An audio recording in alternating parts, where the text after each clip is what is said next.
Primero pongas el cable y se quita. Ahí, ahí. De Gloria, ni lo toques.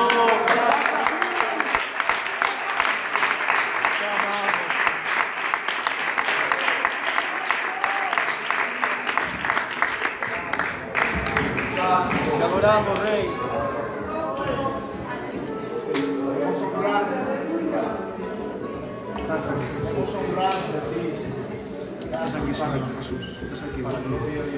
¡Viva Dios!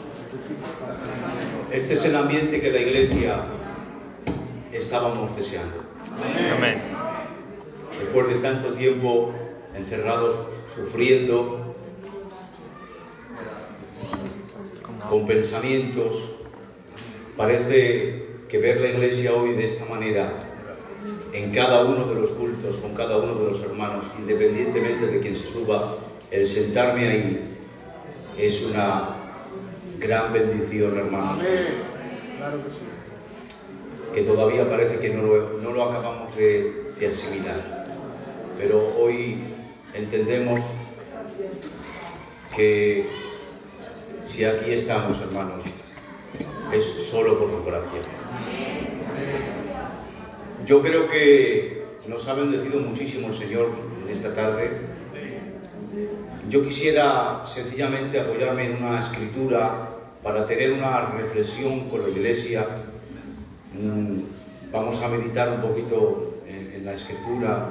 Yo sé que el culto está hecho. Yo le dije a Rubio, porque, y más hermanos, como ahora la Iglesia la hemos estado llevando entre nosotros, a mí personalmente no me gustan los protocolos. Ya le dije a Rubio, si hay, tira, que estamos, que aquí el que manda es el Espíritu Santo. Amén.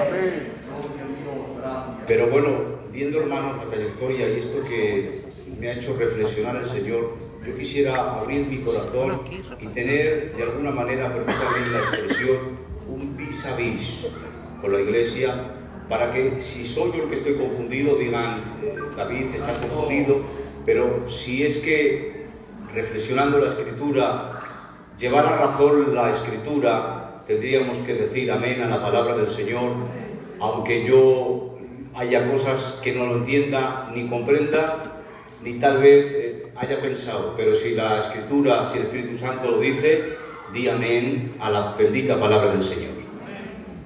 Sencillamente, hermanos, yo quisiera leerles una escritura, bien digo, para reflexionar. No vamos a tomar mucho tiempo, son las 8:05, hemos empezado un pelín tarde, pero hay un buen ambiente y no voy a tomar mucho tiempo para que entre todos pensemos en esta escritura. Miren, Elías y los profetas de Baal. Voy a hacer lectura, ya les digo, aunque sea lectura un poco larga, no se preocupen, que no vamos a tomar mucho tiempo. Entonces Acab convoca a todos los hijos de Israel y reúne a los profetas en el monte del Carmelo, y acercándose Elías a todo el pueblo dijo: ¿hasta cuándo claudicaréis vosotros entre dos pensamientos? Si Jehová es Dios, seguidle, y si Baal, id en pos de él. Y el pueblo no respondió ni una sola palabra. Dense los puertos bueyes, escojan ellos a uno, córtenlo en pedazos y pónganlo sobre leña. Yo prepararé el otro buey y pondré sobre ella leña, y ningún fuego pondré debajo. Invocad luego vosotros el nombre de vuestros dioses, y yo invocaré el nombre de Jehová, y el Dios que respondiere por medio del fuego, ese sea Dios. Y todo el pueblo dijo: bien dicho. Entonces Elías dijo a los profetas de Baal: cogeos vosotros a un buey, preparadlo vosotros primero, que sois más, invocad el nombre de vuestros dioses. Ellos tomaron el buey que les fue dado, lo prepararon, invocaron el nombre de Baal desde la mañana hasta el mediodía. Baal, respóndenos, pero no había allí ninguna voz, ni quien respondiese. Entre tanto, ellos andaban saltando cerca del altar. Aconteció que al mediodía, que ya Elías veía que no ocurría nada, se empezó a burlar de ellos, diciendo: gritad en alta voz, porque es un Dios, quizás está meditando, o tiene algún trabajo, o va de camino, tal vez duerme y hay que despertarle. Y ellos clamaban a grandes voces y se sacaban con cuchillos y con lancetas conforme a su costumbre hasta chorrear la sangre sobre ellos. Pasó el mediodía y ellos siguieron gritando frenéticamente hasta la hora de ofrecer sacrificio, pero no hubo ninguna voz ni quien respondiese ni escuchase. Entonces Elías dijo a todo el pueblo: acercaos a mí. Y todo el pueblo se le acercó, y él arregló el altar que estaba arruinado. Y tomando Elías 12 piedras conforme el número de las tribus de los hijos de Jacob, el cual había sido dada palabra de Jehová diciendo: Israel será tu nombre, edifica con las piedras un altar en el nombre de Jehová, hace una zanja alrededor para que cupieran 2 medidas de grano, prepara la leña, corta un buey. Y cuando llega la hora de ofrecer sacrificio, se acercó el profeta Elías y dijo: Jehová, Dios de Abraham, de Isaac y de Israel, sé hoy manifiesto que tú eres el Dios de Israel y que yo soy tu siervo y que por mandato tuyo he hecho estas cosas. Responde, Jehová, responde, para que este pueblo conozca que tú eres Dios y que tú vuelves el corazón de ellos. Entonces cayó fuego de Jehová y consumió el holocausto, la leña, las piedras, el polvo, lamió el agua que estaba en la zanja, y viéndolo todo el pueblo se postraron y dijeron: Jehová es Dios, Jehová es Dios. Amén. Qué gloria tiene su palabra.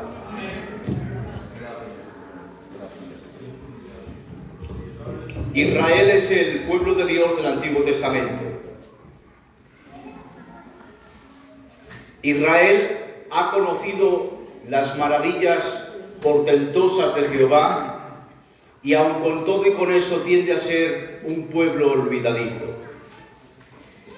Así, hermanos, quisiera recordarles que Dios siempre nos hace bien y que nosotros nunca he de olvidarnos de las grandes bendiciones, señales y prodigios que Dios hace en medio nuestro. Pues bien dijo el salmista: nuevas son tus misericordias cada mañana. Amén. Así que mira los cielos y acuérdate de las bondades de Jehová el Señor.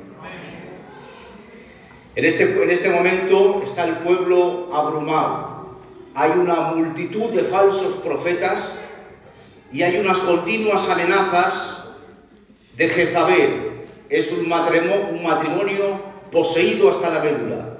El pueblo en este momento, en este contexto, está muy amedrentado, a tal grado su situación actual es tan confuso por tantos falsos profetas y por este matrimonio usado por las tinieblas, que el pueblo se ha amedrentado y aunque han visto las maravillas de Dios, se han venido abajo. Es una situación un poco extraña, al grado que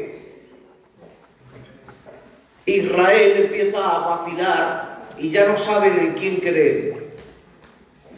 De hecho, que Elías dice: ¿hasta cuándo claudicaréis vosotros entre dos pensamientos? Hay una de las traducciones que lo traduce: ¿hasta cuándo cojearéis? Cojear es vacilar, es estar entre dos mundos, y esto es a causa de la situación que tenía por la multitud de los falsos profetas y las continuas amenazas de Jezabel, la mujer poseída de demonios. Yo quisiera, hermanos, ubicarles un poquito para decir que Israel, el pueblo de Dios del Antiguo Testamento, ha sido conocedor de las maravillas portentosas de Dios. Él ha visto literalmente la séquina de Jehová.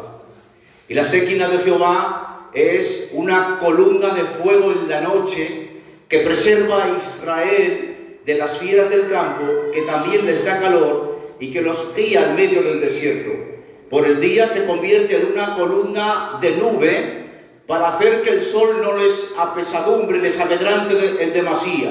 Para cumplirse el Salmo 121, el sol no te fatigará de día ni la luna de noche. Dios se encarga personalmente de guiar a su pueblo en el antiguo pacto para dar cumplimiento a la profecía que Dios dijo a Abraham: Abraham, a tu descendencia yo daré esta tierra, tierra que fluye leche y miel. No será así, sino que será hasta que llegue la maldad del amorreo, hasta lo sumo. Cuando haya llegado la maldad del amorreo hasta lo sumo, entonces yo juzgaré a esta nación. Vemos en la historia, hermanos, cómo empiezan los patriarcas, los jueces, y seguidamente, hermanos, aquí podemos ver cómo Israel, por medio de Moisés y por medio de esa séquina, es reconducido en el desierto. Israel ha visto la gloria misma del Señor. Si han tenido necesidad de comer, ha habido un maná, una lluvia de pan tierno diariamente. Sus vestidos no se han envejecido, sus sandalias no se han estropeado. Si han tenido necesidad de beber agua, Moisés golpeaba la roca y de la roca salía agua. Es decir, que han visto la misma gloria del Señor. De ahí, hermanos, que en el Salmo 136, Israel es instado a alabar a Jehová por ver las grandes maravillas, las grandes señales que Dios ha hecho. La Biblia dice en el Salmo 136, Israel, alaba a Jehová tu Dios, acuérdate de sus misericordias, alaba a Jehová porque Él es bueno y porque para siempre es su misericordia. Alaba al Dios de los dioses, al Señor de los señores, al único que hace grandes maravillas, al que hizo los cielos con entendimiento, al que extendió la tierra sobre las aguas, al que hizo las grandes lumbreras, el sol para que se señoree en el día, la luna y las estrellas para que se señoreen en la noche, al que hirió a Egipto en sus primogénitos, al que sacó a Israel del medio de ellos con mano fuerte y brazo extendido, al que pastoreó a su pueblo por el desierto y mató a grandes reyes y a reyes poderosos, a Sehón, rey amorreo, y a Og, rey de Basán, y echó a todo el faraón y a su ejército en el mar rojo. Israel, acuérdate de las misericordias de Jehová y devuélvele a Dios tu alabanza. Pero quisiera decir, hermanos, que con todo y con eso, Israel ha empezado a vacilar por causa de la situación tan amedrentadora que en este contexto tiene, que es amenazas continuas, que son multitud de falsos profetas y una escasez de los siervos de Dios. De ahí, hermanos, ¿se acuerdan de la frase, solo yo he quedado? Porque solamente había uno que estaba a la palestra, los demás estaban escondidos. Y es que hay tiempos en los que uno no se debe de esconder, debe de salir a la palestra. Amén, hermano. Yo quisiera decir, y esta es la parte positiva del tema, que las incertidumbres, que las dudas del pueblo de Israel, que el estar en dos mundos, entre dos pensamientos, no le quitó de ser o de seguir siendo el pueblo de Dios. Amén, amén. Amén. Y eso reconforta mi corazón para entender, para pensar que si Israel, que ha visto las maravillas de Dios, ha llegado a tener dudas, incertidumbres y se ha venido abajo en la confianza, tengo que decir que si Israel, que ha visto la séquina, que ha visto la gloria, que ha visto esas señales portentosas, se ha venido abajo, ¿cuánto no más nosotros, hermanos? Que tenemos que buscar las farmacias por la noche, que hemos llorado, que a veces no nos estrenamos, que a veces pasamos fatigas para apagar la luz. Si este pueblo ha visto las maravillas y podemos ver que tiene incertidumbre y que se viene abajo en la confianza, cuánto no más, hermanos, nosotros actualmente, que no vemos la séquina, que no vemos la gloria. Pero miren, yo quisiera darles hoy esta palabra de reconfortación al corazón, para decir que si Israel tuvo dudas, se vino abajo y falló en la confianza, quisiera decir que Israel siguió siendo el pueblo de Dios. Y esto es una buena noticia. Si Israel sigue siendo el pueblo de Dios en medio de tener incertidumbres, en medio de estar entre dos mundos, en medio de estar vacilando, cuánto no más nosotros. Yo quisiera decir hoy a la iglesia del Nuevo Pacto que nosotros somos la iglesia de Jesucristo. Amén. Columna y baluarte de la verdad. ¡Gloria! Y el que se encarga de edificar a su pueblo es el mismo que la ha fundado. Dijo Jesús: yo edificaré mi iglesia y las puertas del Hades, es decir, las puertas del infierno, no prevalecerán. Pueblo de Dios, eres el pueblo de Dios. Amén. Y eso reconforta el corazón. Porque si Israel, viendo tanto que ha visto, se viene abajo, Nosotros, hermanos, que no vemos tanta séquina, con esto voy a decir que te perdones a ti mismo si has dudado. Aleluya, gracias. Perdónate si has tenido días que te has venido un poquito abajo. Sé tolerante un poco contigo mismo, no pasa nada. Iglesita, eres el pueblo de Dios.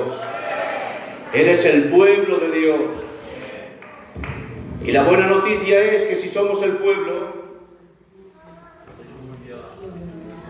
el que ha comenzado la obra en nosotros la perfeccionará. Amén. Y no descansa en nosotros. Amén. No es en lo que yo haga, no es en lo que yo me esmere, es en la gracia soberana del Hijo de Dios que ha dicho: yo edificaré la iglesia. Amén. Así que al Señor, al Eterno, al Todopoderoso, al herido en la cruz del Calvario, le honramos con este aplauso para la gloria y la alabanza de su santo nombre. Aleluya.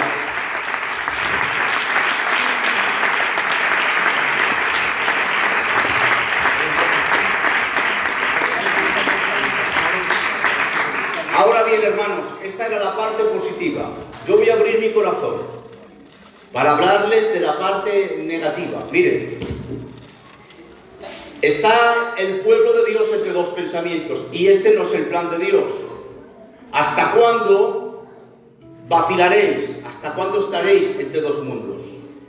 No es el plan de Dios, no es el propósito de Dios que el pueblo de Dios esté entre el mundo de Yupi y el mundo real. Ese no es el plan de Dios. Después de tener una misericordia con su pueblo y seguir llamándolo pueblo, pero no es el plan de Dios, pues miren la profecía. ¿Hasta cuándo claudicaréis? ¿Hasta cuándo vais a vacilar? Si Jehová es Dios, seguidle. Si es Baal, iros en pos de él. Así no le interesa a Dios tener al pueblo entre dos pensamientos. O eres o no eres. O tiras para adelante o tiras para atrás. Entre dos aguas no puedes estar. David, o para adelante o para atrás. Titubeante Dios no.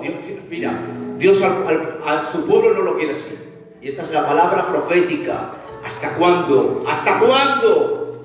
Mire, yo voy a tener dato, pero a la vez voy a ser real. ¿Por qué? Porque me voy a encargar este tiempo y yo quiero abrirles mi corazón hoy. Si luego alguien me tiene que decir algo, me dice: mira, no lleva razón, o esto lo cojo, no lo cojo, lo que sea, lo que usted sienta en esta tarde que viene de parte del Espíritu Santo, se lo aplica, lo recibe, porque yo lo he escudriñado, lo he presentado, lo he orado, y creo que está aquí la bendición del Señor. Amén. No es el plan de Dios que su pueblo esté entre dos aguas. De verdad, hermanos, que hemos pasado tiempos que nadie íbamos a dar que íbamos a pasar por ahí, pero llega la hora, es el momento de que todos, desde aquí hasta allá, nos centremos. Aquí, miren, no es que va a pasar, estuvo Juan, estuvo Dani, que lo hizo bien, hicieron lo que pudieron y yo haré lo que pueda, pero hay cosas que ni aunque venga el apóstol Pablo de pastor van a cambiar. Tienes que estar, iglesia, céntrate, céntrate. Ha habido un tiempo, miren, ha habido un tiempo que, bueno, parece ser que Dios ha tenido misericordia y ha permitido cosas que yo hoy, hermanos, con mucho cariño, me perdonáis, como yo tengo que tomar este tiempo y hacer las funciones de pastor, pues voy a predicarles de tú a tú, les voy a abrir el corazón y les voy a decir lo que yo creo que me parece bien y lo que yo creo que me parece mal. ¿Les parece bien? Amén. Estar entre dos pensamientos no es la voluntad de Dios. La palabra del profeta es que no se puede vacilar. Y es que llega un momento, hermanos, que aunque hemos vacilado mucho, que gente ha dudado, hay una palabra que dice Pedro, dice: y vosotros también armaos de este mismo pensamiento. Porque quiero deciros que las batallas se ganan desde aquí. Si usted está así, que duda, que desconfía, siempre va a ser un derrotado y una derrotada. De ahí que el apóstol diga: armaos de este mismo pensamiento, porque los pensamientos bien armados son un arma contra toda tiniebla. Amén. ¿En qué nos debemos de afianzar? En entender, en comprender que somos el pueblo de Dios. Amén. Y que Dios es absoluto. Él tiene aseidad, es decir, que depende de sí mismo. Dios es soberano, tiene el control de todo. Podríamos predicar que Dios es omnipotente, todopoderoso, omnisciente, todo lo sabe, omnipresente, está en todo lugar. Descansa, confía en esto, ármate de estos pensamientos. Dios al control absoluto de todo. Soy el pueblo de Dios. Digo conmigo, soy el pueblo de Dios. Amén. Amén.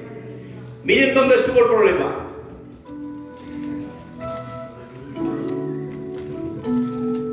En el verso 30 dice: entonces Elías dijo a todo el pueblo: acercaos a mí. Les llamó: venid, venid. Y todo el pueblo se acercó y allí vio dónde estaba el problema.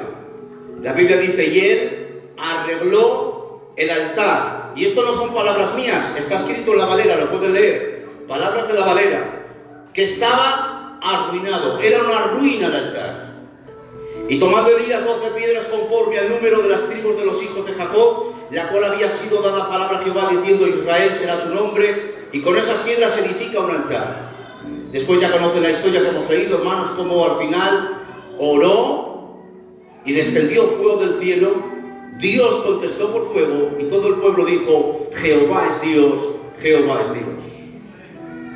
Porque nuestro Dios es un Dios de fuego. Amén. ¿Dónde estaba el problema? Pueblo, venid.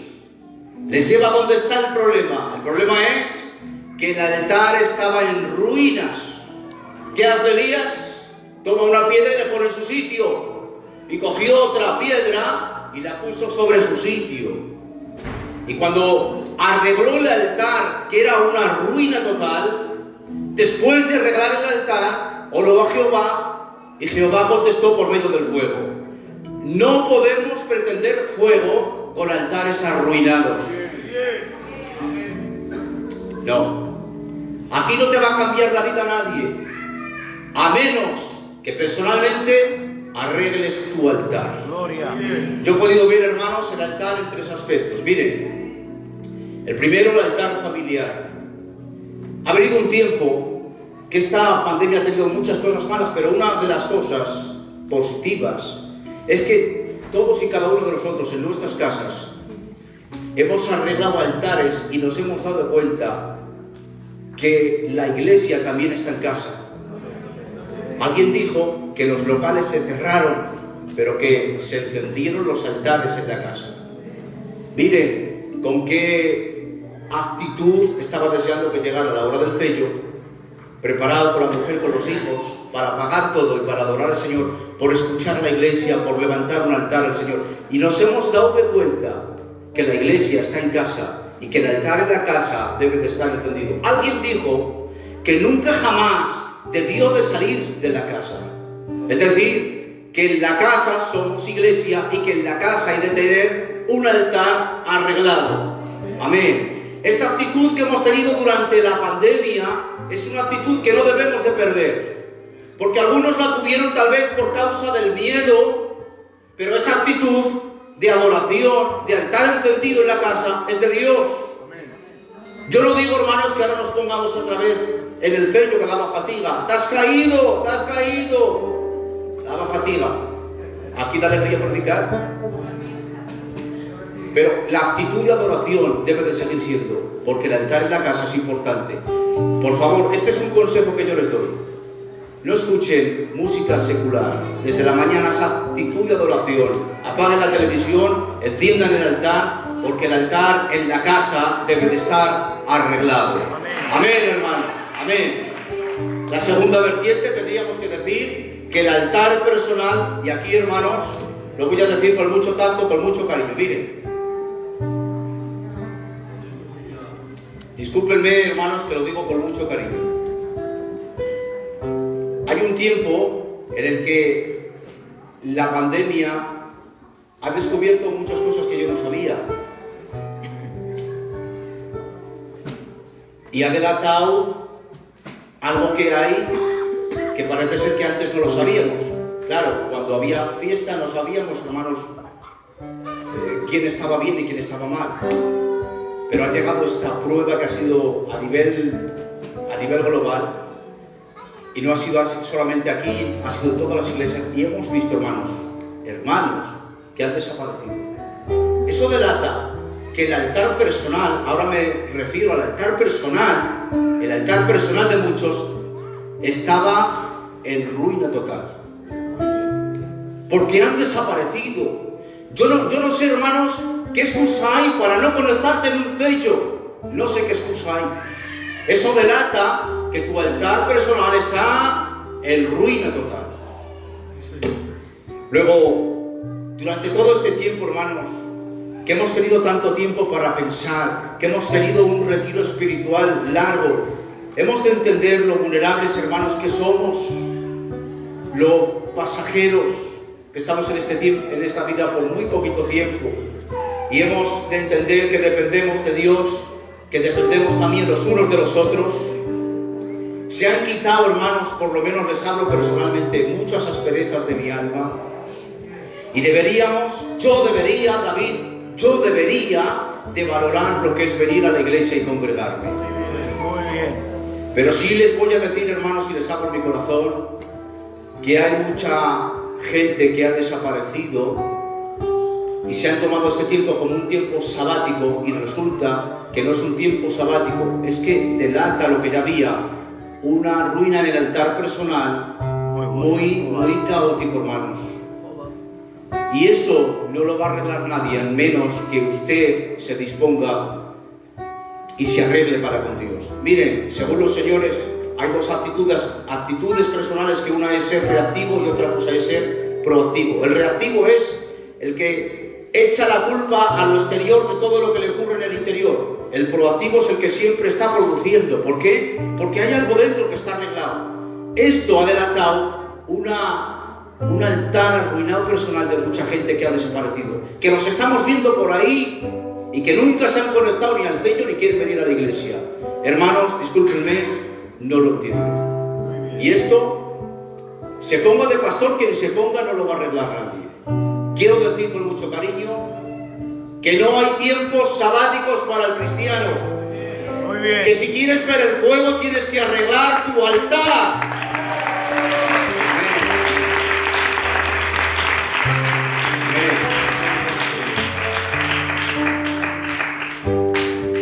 Por último, hermanos, el altar a nivel de iglesia.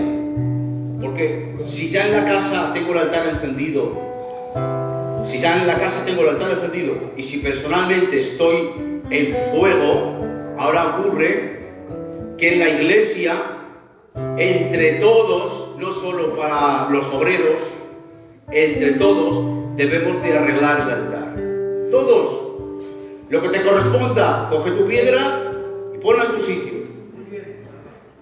Esto no es cosa de uno. Aquí el culpable no es el coro, ni el culpable soy yo, ni el Juan, ni el Raúl, no. Somos todos que venimos de mucho tiempo sin culto. Esto estaba, hermanos, un poquito... Los hermanos han hecho lo que han podido, pero tenemos que ir a mejor. ¿Entienden? La iglesia tiene que tener un altar arreglado a nivel de iglesia. Tiene que volver la restauración del altar, hermanos, en el tiempo de la adoración. Tiene que haber un tiempo en la iglesia en el que la iglesia se rompa y llore. Porque miren, jugar al evangelio, miren, yo no quiero jugar al evangelio porque estoy cansado. Aquí jugar al evangelio no. Fiestuki sin Jesús, no. Donde está Jesús hay una fiesta, pero que esté Jesús. Yo no quiero jugar a la religión, porque jugar a la religión es pasar el tiempo, es entretenernos, para entretenernos no, hermanos, de verdad que no. Yo creo en el Dios del fuego, no creo en los cultos sabáticos, creo en la vida de Dios en la iglesia. Este altar hay que arreglarlo entre todos.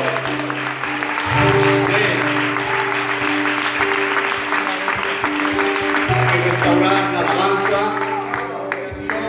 tener tiempos de oración donde vuelvan las lágrimas, porque llorar es de hombres y de mujeres de Dios. Amén. No hemos llorado 13 o 14 meses. Pues, es que yo tengo que llorar aquí, porque si no lloro, esto huele a religión, y si es religión, conmigo no cuenten, conmigo no cuenten. Aquí queremos el Dios que contesta por fuego. Amén. Hay que arreglar entre todos, hermanos, este altar, entre todos, con un compromiso. Miren, esta actitud que hemos tomado, perdonadme las expresiones, que no tengo otra, os pido perdón. Yo no soy más que nadie, de verdad, os pido perdón. Esta actitud pasota de mucha gente. Bueno, yo voy a venir cuando pueda, a ver qué me dice el David, a ver qué me dice el otro, a ver quién sube. Que esa actitud no vale, hermanos. Que la pandemia nos ha enseñado que hay algo que teníamos que cambiar. Porque Dios lo ha permitido para que haya un reinicio, un empezar de nuevo. No puede ser que todo sea igual, no. La iglesia tiene que llorar aquí, la iglesia tiene que evangelizar, la iglesia tiene que adorar.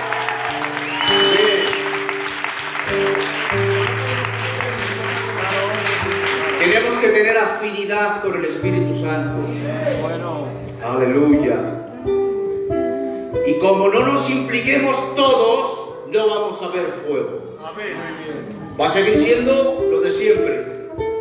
Como yo soy de aquí, no tengo que decir muchas tardes en las que hemos pasado la tarde. Así como suena. Mucha fiestuquis sin Jesús. Y eso no es lo que la Biblia nos enseña. La Biblia nos enseña que hay un Dios de fuego. Amén. Amén. Luego, hermanos, el propósito del Señor es que tengamos el altar encendido para su gloria, para que entendamos que nuestro Dios es un Dios de fuego, que Dios contesta por medio del fuego. Debemos de tomarnos esto que ha pasado, ser proactivos, no ser reactivos, no decir esto pasó, no, mire, tenemos que aprender todos, tener esta enseñanza. Lo ha permitido Dios, vale, aquí estamos. Es una misericordia y es una gracia. Créanmelo, lo digo de todo corazón. Yo no soy merecedor de predicarles. Porque hermanos mejores que yo están con el Señor. Y si estoy aquí tengo que entender, hermanos, que ha sido por su gracia. No soy yo merecedor de predicarles y ustedes no son merecedores de oír la palabra. Porque cuando yo me siento ahí escucho, ni usted es merecedor de escuchar la palabra, ni soy yo merecedor de predicarles. Estamos aquí, hermanos, en esta gracia poderosa. Y les voy a pedir desde la Escritura que entre todos volvamos al compromiso. Volvamos a congregarnos. Miren, ya algunos hemos pasado por este virus, otros están vacunados. Algunos no vienen porque hasta que no les ponga la vacuna no vienen. Otros vendrán cuando les ponga la vacuna. Me parece extraordinario. Yo quisiera pedir a todos un compromiso con la iglesia. Comprométete con tu iglesia. Que los hermanos, el Raúl y los demás, han estado diciendo que han pasado las fatigas para cobrar. Esa actitud de muchos de desaparecer no es de Dios. Y yo desde aquí hoy lo predico y lo denuncio. No es de Dios. ¿Qué es de Dios? El compromiso. Comprométete con tu iglesia. Quisiera decirles a todos, hermanos, que entre todos he de arreglar el altar, porque con un altar arreglado veremos el fuego de Dios, el fuego del cielo. Y yo espero un tiempo, hermanos, de fuego, un tiempo de poder, un tiempo de evangelio, un tiempo de evangelismo, un tiempo de lágrimas, un tiempo de adoración, un tiempo de quebranto. Nuestro Dios es el Dios del fuego, es un Dios real, es un Dios poderoso. ¡Viva Dios! ¡Viva su palabra! ¡Viva su nombre! ¡Viva Jesucristo! ¡Gloria a su nombre! Ese aplauso para Dios es más fuerte. ¡Viva Dios en medio nuestro!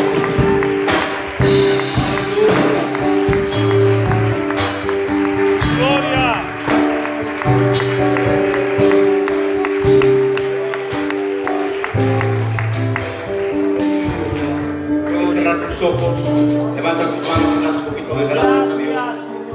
Aleluya, y la gloria. Gracias, mi Señor.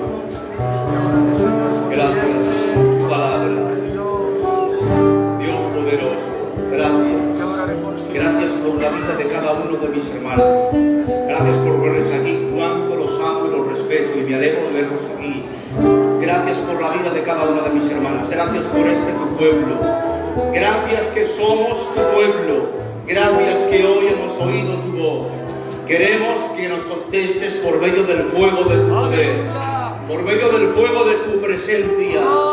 Sea hecha manifiesta tu gloria en cada culto. Te ruego que uses a mis hermanos, todos los que suban por aquí a ministrar, sean usados poderosamente.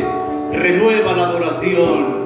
Señor, ayúdanos a arreglar este altar. Danos la dirección bendita de tu Santo Espíritu. Queremos tener afinidad con tu Santo Espíritu. Gracias por este tiempo. Gracias por los dichos de tu boca. Gracias por tu palabra.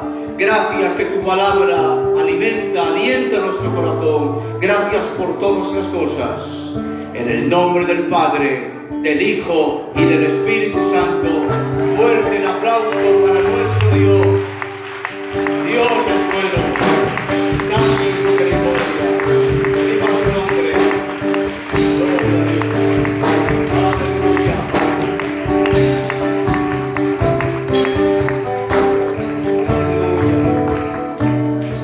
Aleluya. Vamos a dar gracias por este culto. Amén.